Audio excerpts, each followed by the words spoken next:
Hey everyone, this is Dr. Samantha Davis with the Center for Science and Engineering Partnerships, and I wanted to come on real quickly today to talk about one of the issues that we hear about a lot when students are thinking about applying to undergrad research programs, but they're worried about certain aspects of the application. So today we're going to talk about letters of rec and how to get good ones.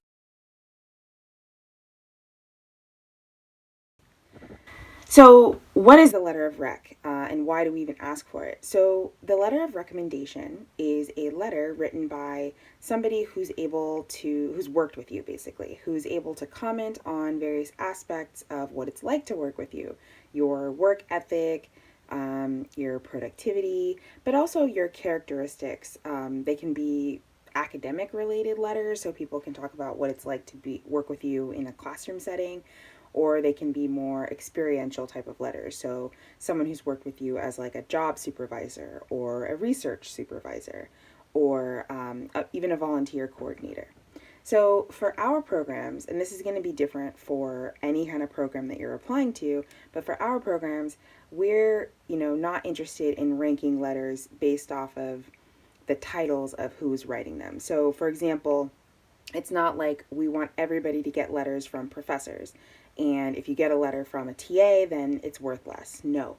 For our letters, for the Center for Science and Engineering Partnerships and any of our programs, what we're most concerned about is who could write you the best letter. Who knows you the best, who's actually worked with you. So, what to think about when deciding who to ask for a letter of rec. Basically, who has worked with you, who knows what it's like, knows what you do in times of stress, who can comment on that, who's seen you, interact with other people. So think about that when you're thinking about your letter of recommendation and who you're going to ask. Another thing that people are really worried about usually is they feel like they don't know anybody well enough to ask for a letter of recommendation. And we're really sensitive to this at the Center for Science and Engineering Partnerships. We know, especially in the year that was 2020, it was very hard to make connections. And people may have just not been able to make a lot of connections or feel like they didn't. And so they're still kind of stumped on who to ask for a letter of recommendation. So our advice would be to think about people, not only your professors who have interacted with you in class, but also your TAs who you might have met with a little bit more.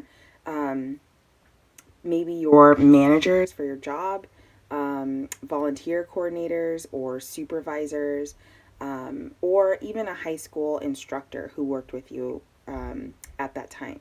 The main thing that we don't want is you can't ask for a letter from somebody you're related to, and it can't be from your friend.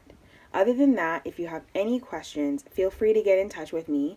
You can email me, and I will set up a time to meet with you if you have any questions or you want to discuss how to get a really good letter of recommendation.